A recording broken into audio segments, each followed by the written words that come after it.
राष्ट्रपिता महात्मा गांधी इतने महान है, इतने महान है, इतने महान है कि दुनिया के 80 देशों में उनकी प्रतिमा लगी हुई है। मान्यवर 80 देशों में भारत के प्रधानमंत्री को मजबूर होकर उसी राजघाट पर महात्मा गांधी के सामने सर झुकाना पड़ा। वो गोलवरकर की समाधि पे नहीं गए, गांधी की समाधि पे गए। वो गोडसे की समाधि पे नहीं गए, गांधी की समाधि पे गए। मान्यवर भगवान को अपने भक्त से बहुत प्यार होता है। आज भगवान श्री राम आपको श्राप दे रहे होंगे कि तुम हमारे भक्त को अपमानित कर रहे हो।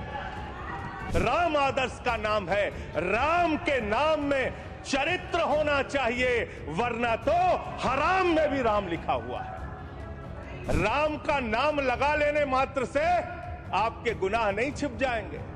सुखराम नाम था ना मान्यवर, बेड के नीचे रुपया मिला था, बेड के नीचे रुपया मिला था। जी राम जी योजना से आप भगवान श्री राम का सम्मान कर रहे हैं या अपमान कर रहे हैं? अगर चर्चा होगी तो क्या चर्चा होगी? क्या चर्चा होगी? लोग क्या कहेंगे? अरे भाजपाइयों ने जी राम जी योजना के तहत 1000 करोड़ का भ्रष्टाचार यूपी में कर लिया। अरे भाजपाइयों ने हरियाणा में 500 करोड़ रुपए का भ्रष्टाचार जी राम जी में कर लिया। अरे भाजपाइयों ने महाराष्ट्र में जी राम जी के नाम पे करोड़ों का भ्रष्टाचार कर लिया। हाइपोथेटिकल बात कर रहे हैं मान्यवर। हम तो कह रहे हैं, देखो ए दीवानों, ऐसा काम ना करो, राम का नाम बदनाम ना करो। लेकिन हमारे भाजपाई मित्र कह रहे हैं राम राम जपना, पराया माल अपना। आप जीएसटी का पैसा खाते हैं, राज्यों के टैक्स का पैसा खाते हैं। आपने राज्यों को खोखला कर दिया, आपने राज्यों को कर्ज में डुबा दिया। अब आप कह रहे हैं राज्य सरकारें इसमें पैसा लगाएंगी, यानी आप इस योजना को मारना चाहते हैं। तो राज्य पहले से ही लाखों लाख करोड़ रुपए के कर्जे में डूबे हुए हैं। आप उनसे कह रहे हैं 40% पैसा आपको लगाना होगा। आप इस योजना में कह रहे हैं कि आप एरिया तय करेंगे, एरिया आप निर्धारित करेंगे कहां पे ये आपकी स्कीम लागू होगी या नहीं लागू होगी। प्रभु श्री राम के नाम पे आप धंधा कर रहे हैं। धन्यवाद मान्यवर, आपने इस महत्वपूर्ण बिल पे मुझे अपनी बात कहने का मौका दिया। मान्यवर, मुझे आज वो दृश्य याद आ रहा है जब भारत की सरकार किसानों के खिलाफ 3 काला कानून लेकर आई थी, और उस समय हमने रोका था मान्यवर, निवेदन किया था, विनती की थी, हाथ जोड़ा था कि किसानों के साथ विश्वासघात मत कीजिए। लेकिन सरकार ने नहीं सुनी सर। हमने विरोध किया, हम बेल में आए, सरकार को चिताया, हमें सस्पेंड करके बाहर कर दिया गया सर। 7 दिन तक इसी संसद के परिसर में हम लोग निलंबित करके रखे गए। सरकार ने हमारी बात नहीं सुनी। 1.5 साल तक किसानों ने सड़क पे धरना दिया और 750 किसानों ने अपनी शहादत दी। संजय जी, उसके बाद बिल पर बोलिए। वो उसी पे बोल रहे हैं सर, इसी पे बोल रहे हैं, इसी पे बोल रहे हैं। इस देश का किसान, बोलिए, इस देश का मजदूर, इस देश का अन्नदाता। सर आपका चेहरा आ रहा है, मेरा भाषण मेरा चल रहा है, चेहरा आपका आ रहा है। आपका इस देश का किसान, आपका आ रहा है, आपका आता है। इस देश का मजदूर, इस देश के करोड़ों लोग सड़कों पर उतरे। उनको खालिस्तानी कहा गया, पाकिस्तानी कहा गया, गोलियां चलाई गई, लाठियां चलाई गई, बड़े बड़े कील गाड़ दिए गए सड़कों पे। और 1.5 साल के बाद प्रधानमंत्री जी एक दिन प्रकट होते हैं, कहते हैं मेरी तपस्या में कमी हो गई, हम कानून वापस ले रहे हैं। आज मैं आपसे कहना चाहता हूं मान्यवर, यह ऐतिहासिक भूल आप करने जा रहे हैं, यह गुनाह और पाप आप दोबारा करने जा रहे हैं। और इस काले कानून को पास करने के बाद इस देश का मजदूर सड़कों पे उतरेगा, इस देश का किसान सड़कों पे उतरेगा, इस देश का आम आदमी सड़कों पे उतरेगा, जिसके पेट और पीठ दोनों पे आप छुरा मारने का काम कर रहे हैं। ये मैं कहना चाहता हूं मान्यवर।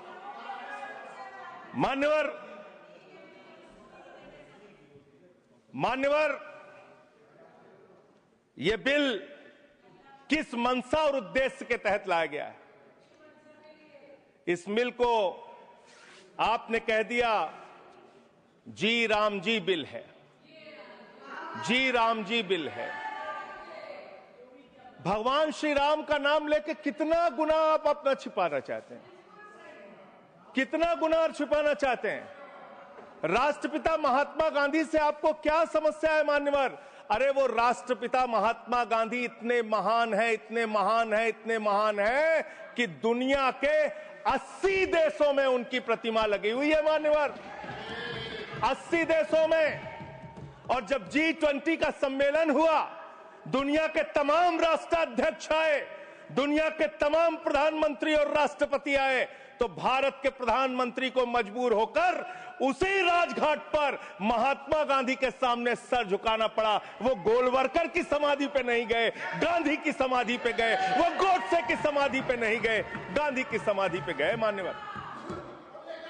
मान्यवर, राष्ट्रपिता महात्मा गांधी जो राम राज्य की कल्पना करते थे, राष्ट्रपिता महात्मा गांधी जो रघुपति राघव राजा राम का पाठ करते थे, राष्ट्रपिता महात्मा गांधी जो भगवान श्री राम के सच्चे भक्त थे। और याद रखिएगा मान्यवर, इस सरकार को आपके माध्यम से कहना चाहता हूं, भगवान को अपने भक्त से बहुत प्यार होता है। आज भगवान श्री राम आपको श्राप दे रहे होंगे कि तुम हमारे भक्त को अपमानित कर रहे हो, तुम अपने भक्त को, तुम हमारे भक्त को अपमानित कर रहे हो। भगवान श्री राम आपको जरूर श्राप दे रहे होंगे मान्यवर। मैं शिवराज सिंह जी चौहान कृषि मंत्री जी को अटल जी के एक घटना से याद दिलाना चाहता हूं, राम के नाम का महत्व। एक उनके प्रतिद्वंदी ने बयान दिया मान्यवर, राजनीतिक प्रतिद्वंदी ने। उस प्रतिद्वंदी ने कहा, अगर अटल जी को पूजा करनी है तो मेरी पूजा क्यों नहीं करते, मेरे नाम में भी राम लिखा हुआ है। अटल जी ने उसको जवाब दिया, राम हमारे लिए मर्यादा के प्रतीक हैं, राम हमारे लिए आदर्श हैं, राम हमारे लिए आराध्य हैं, राम हमारे लिए देवतुल्य हैं। अरे राम वो हैं जो पिता का वचन निभाने के लिए 14 वर्ष तक वनवास में रहे। राम वो हैं जिसने लंका का नाश किया। और राम चरित्र का नाम है, राम मर्यादा का नाम है, राम आदर्श का नाम है। राम के नाम में चरित्र होना चाहिए, वरना तो हराम में भी राम लिखा हुआ है, वरना तो हराम में भी राम लिखा हुआ है। इसलिए राम का नाम लगा लेने मात्र से आपके गुनाह नहीं छिप जाएंगे। सुखराम नाम था ना मान्यवर, बेड के नीचे रुपया मिला था, बेड के नीचे रुपया मिला था। और मैं सोच रहा था कि जब क्या इस जी राम जी योजना से आप भगवान श्री राम का सम्मान कर रहे हैं या अपमान कर रहे हैं? आप भगवान श्री राम का सम्मान कर रहे हैं या उनको गली मोहल्ले गांवों में बदनाम कर रहे हैं? मैं पढ़ रहा था, एक खबर मिली, राजस्थान में मनरेगा योजना में 200 करोड़ का भ्रष्टाचार। मैंने पढ़ा गुजरात में 500 करोड़ रुपए का भ्रष्टाचार। ये सारे कागजात हैं। मैंने पढ़ा उत्तर प्रदेश में मनरेगा योजना में मजदूरों के नाम पे हजारों करोड़ का भ्रष्टाचार। हरियाणा में मान्य हजारों करोड़ का भ्रष्टाचार। सर योजना पे बोल रहा हूँ, सर योजना पे बोल रहा हूँ। सारा कागज चाहिए आपको, इनके भ्रष्टाचार का कागज चाहिए सर दे दूंगा, इनको दे दूंगा। लेकिन अब मैं सोच रहा था कि अब अगर चर्चा होगी तो क्या चर्चा होगी, लोग क्या कहेंगे? अरे भाजपाइयों ने जी राम जी योजना के तहत 1000 करोड़ का भ्रष्टाचार यूपी में कर लिया। अरे भाजपाइयों ने हरियाणा में 500 करोड़ रुपए का भ्रष्टाचार जी राम जी में कर लिया। अरे भाजपाइयों ने महाराष्ट्र में जी राम जी के नाम पे करोड़ों का भ्रष्टाचार कर लिया। हाइपोथेटिकल बात कर रहे हैं। भाजपाइयों ने गुजरात में तो क्या बोलूं सर, क्या आपत्ति है इनको सर, क्या बोलूं, जी राम जी ना बोलूं सर? अब तो गुजरात में सैकड़ों करोड़ का भ्रष्टाचार भाजपाइयों ने जी राम जी के नाम पे कर लिया। पूरे देश में गांव में बिल पास विधायक इनके बीजेपी के विधायकों ने जी राम जी योजना में भ्रष्टाचार कर लिया। तो ये आप राम को सम्मान दे रहे हैं कि राम को अपमानित कर रहे हैं? आप राम को अपमानित कर रहे हैं। अरे बैठ जाओ, चंदा चोरी की है तुम लोगों ने, बैठ जाओ, चंदा चोरी की है तुमने भगवान श्री राम के नाम पे चंदा चोरी की है। बैठ जाओ, में नहीं जाएगा। बैठ जाओ। It's not going on. मान्यवर देखिए हमारा समय खा रहे हैं सर ये लोग। मान्यवर एक लाइन मुझे याद आती है, लाइन याद आती है इस बिल को पढ़ने के बाद। मेहनत तो करता हूं फिर भी घर खाली है बाबूजी। मेहनत तो करता हूं फिर भी घर खाली है बाबूजी। मिट्टी के कुछ दीपक ले लो, दिवाली है बाबूजी। मिट्टी के कुछ दीपक ले लो, दिवाली है बाबूजी। गरीब रूल ऑर्डर 110 110 एक मिनट 110 ऑर्डर सुन लेते हैं। It is the right of the member.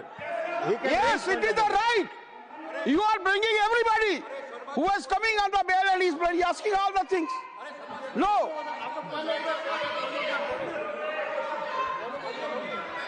आप अंडर व्हाट रूल?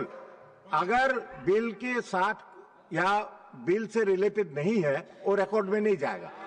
मैं यही कहना चाहता हूं, kindly refer the scope of the debate. He is crossing, Honorable Vice Chairman Sahab, he is crossing all the limits. There is no mention, either he should speak against the bill or in favor of the bill. पहले उनको तो Either, मान्यवर बैठिए, either he should speak in favor of the bill or he should speak against the bill. He is not speaking against the bill, he is speaking against the Ram. How you can expect that we will agree to it? Roll बताइए, role.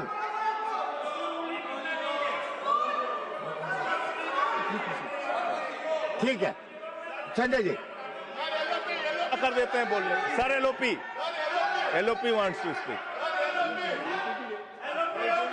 जब आपने उनको allow किया LOP को करिए। आपका समय कम है, उनको अलाउ, आपका समय से जाएगा है?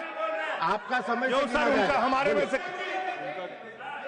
आपका समय पॉज से कीजिए सर, पॉज कीजिए। You asked me to stand. अभी नहीं, पॉइंट ऑफ ऑर्डर मैंने सुन लिया है। देखिए, मैंने सुन लिया। नो हाँ, वो देखिए, जो हाइपोथेटिकल बात है वो रिकॉर्ड में नहीं जाएगा। मैंने ऑलरेडी रूलिंग दे चुका है। बताइए। डिप्टी चेयरमैन साहब, आप बड़े सीनियर लीडर है और आप ये सब प्रोसीजर तो आपको मालूम है, फिर बताने की जरूरत नहीं है। लेकिन मैं आपसे विनती करता हूं कि जब वो खामोशी से बात कर रहे हैं और क्या मार रहे हैं क्या? देखिए, वो खामोशी से बात कर रहे हैं, सुनिए। आपको अगर जचता नहीं, अगर आपको ये पसंद नहीं है तो आप उसका उत्तर बाद में दीजिए। पहले सुनिए उनका जो कहना चाहते हैं। हाँ, बोले। और उदाहरण के तौर पर अब उनको बोलने सारी चीजें वो उदाहरण के तौर पर बोल रहे हैं और कागज सामने रख के बोल रहे हैं। इसीलिए आप उनको परमिट देना, माननीय संजय सिंह, कहना जरा खामोश बैठ। धन्यवाद। मान्यवर मैं भाजपाइयों के लिए, भाजपाई मित्रों के लिए एक गाना गाना चाहता हूं कि देखो ऐ दीवानों ऐसा काम ना करो, राम का नाम बदनाम ना करो, राम का नाम बदनाम ना करो। इस जी राम जी योजना के नाम पे पूरे देश में आप लोगों का जो भ्रष्टाचार है, हम नहीं चाहते कि वो हमारे आराध्य भगवान श्री राम के साथ जुड़े। आप वो भ्रष्टाचार, वो चोरी, वो सारे कुछ लूटखोरी वो जोड़ना चाहते, कमीशनखोरी राम जी के नाम से जोड़ना चाहते हैं। लेकिन मैं क्या करूं मान्यवर, मैं तो कह रहा हूं, आप फिर आ गए मान्यवर, हम लोगों को हाँ तो मान्यवर हम तो कह रहे हैं, देखो ए दीवानों ऐसा काम ना करो, राम का नाम बदनाम ना करो। लेकिन हमारे भाजपाई मित्र कह रहे हैं राम राम जपना पराया माल अपना, राम राम जपना पराया माल अपना। इनका ध्यान लूटखोरी और भ्रष्टाचार में लगा हुआ है। इस कानून में क्या लिखा हुआ मान्यवर, इस कानून में लिखा हुआ है मान्यवर, इसमें लिखा हुआ है कि 40% हिस्सा राज्य सरकारें देंगी, 60% हिस्सा केंद्र सरकार देगी। पहले 90% हिस्सा केंद्र सरकार देती थी, 10% हिस्सा राज्य सरकारें देती थी। आज तो ज्यादातर राज्य सरकारें आपकी नीतियों की बदौलत, आप जीएसटी का पैसा खाते हैं, राज्यों के टैक्स का पैसा खाते हैं, आपने राज्यों को खोखला कर दिया, आपने राज्यों को कर्ज में डुबा दिया। अब आप कह रहे हैं राज्य सरकारें इसमें पैसा लगाएंगी, यानी आप इस योजना को मारना चाहते हैं, आप इस देश के मजदूरों का हक मारना चाहते हैं, इस योजना को पूरी तरीके से खत्म और समाप्त करना चाहते हैं। इस मंशा से आप इस योजना को लेके आए हैं, क्योंकि राज्यों के ऊपर आज जो कर्जा है वो मैं पढ़ के आपके सामने सुनाना चाहता हूं।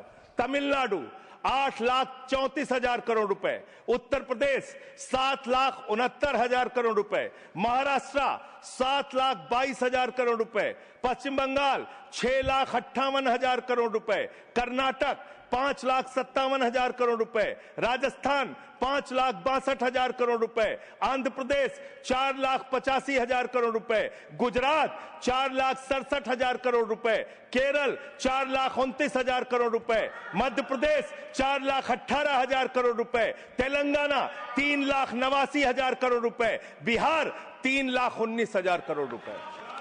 ये कर्जे में डूबे हुए राज्यों से आप ये कह रहे हैं कि 40% पैसा लगाओ, यानी कि सर आप ये हम बोल रहे हैं, कौन बोल रहा है सर, ये क्या हो रहा है? मैं आपसे पूछना चाहता हूं, राज्य जो कर्जे में डूबे हुए हैं, जो आप बोल रहे हैं वही रिकॉर्ड में जा रहा है।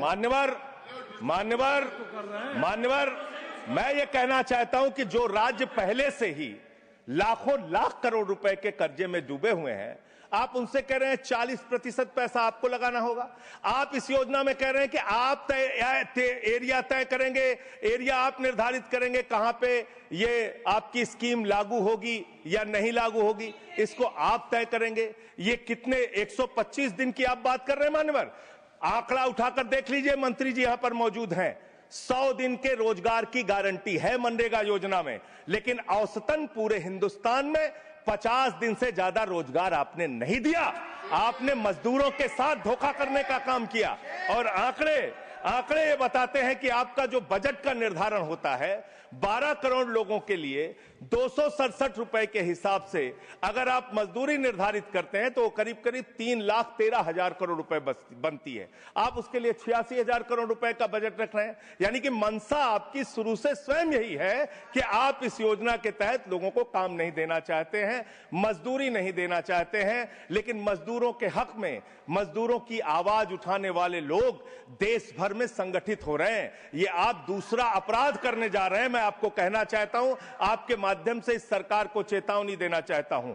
कौन सी हक की लड़ाई लड़ रहे हैं महराज मलिक, जो हमारा विधायक है जम्मू कश्मीर का, वो जमीन के हक की लड़ाई लड़ रहा था, मजदूर के हक की लड़ाई लड़ रहा था। आपने उसको पीएसए का कानून लगा के जेल में डाल दिया।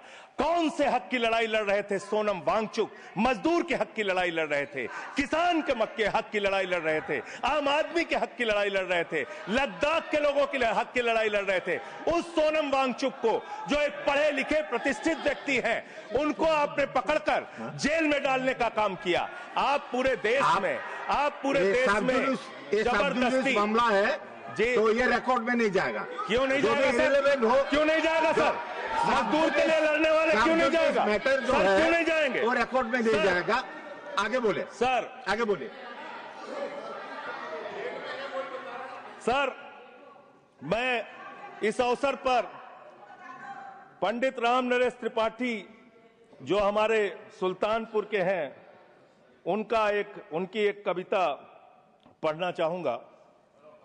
ना मंदिर में, ना मस्जिद में, ना गिरजे के आसपास में, ना पर्वत पर, ना नदियों में, ना घर बैठे, ना प्रयास में, ना कुंजों में, ना उपवन में, शांति भवन या सुख निवास में, ना गाने में, ना बाने में, ना आशा में, ना ही हास में, ना छंदों में, ना प्रबंध में, ना अलंकार, ना अनुप्रास में, खोज ले कोई राम मिलेगा दीन जनों की भूख प्यास में। खोज ले कोई राम मिलेगा दीन जनों की भूख प्यास में। आप दीन जनों को भूखा रख के, उनकी मजदूरी छीन के, उनके हाथ का काम छीन के, उनका रोजगार छीन के, आप चाहते हैं उनके पेट पे लात मार के, आप चाहते हैं कि आप सिर्फ इस योजना का नाम बदल देंगे, इस योजना का नाम बदल देंगे तो पूरे देश में आपका महिमा मंडन हो जाएगा। अब आपका ये नकली काम इस देश के अंदर चलने वाला नहीं है।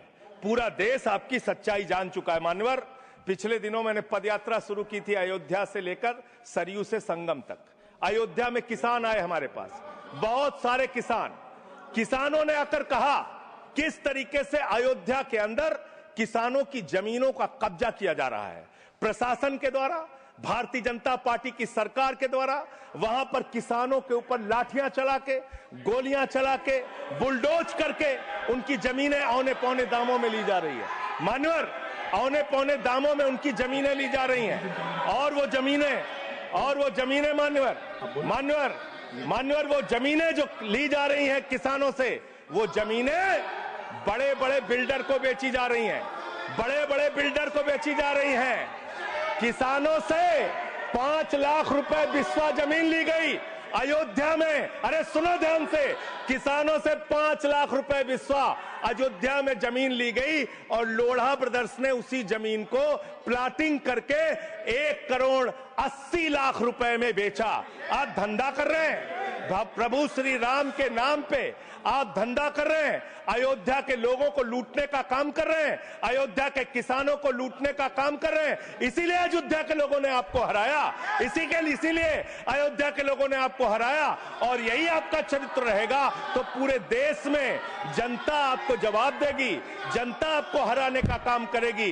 ये मजदूरों का हक मारने का काम जो आप कर रहे हैं, इसको बंद कीजिए। मानवर, मैं अंतिम बात कहना चाहता हूं, मानवर बोले, जब ये मनरेगा योजना लाई गई तो इस बिल को अस्थायी समिति में भेजा गया था। आज जब आप नई योजना लेकर आ रहे हैं, इसको अस्थायी समिति में आपने क्यों नहीं भेजा? क्या आप छिपाना चाहते हैं? क्या आपकी मंशा है? ये आप बताइए। और अंत में इन्हीं लाइनों के साथ कि हम मेहनत कश इस दुनिया से जब अपना हिस्सा मांगेंगे, एक बाग नहीं, एक खेत नहीं, हम सारी दुनिया मांगेंगे, हम सारी दुनिया मांगेंगे। इस देश का मजदूर आपके खिलाफ खड़ा होगा, अपनी आवाज को बुलंद करेगा। इंकलाब जिंदाबाद, इंकलाब जिंदाबाद, वंदे मातरम, वंदे मातरम, जय श्री राम, जय श्री राम, जय श्री राम। कोई श्री राम का नाम नहीं लिया।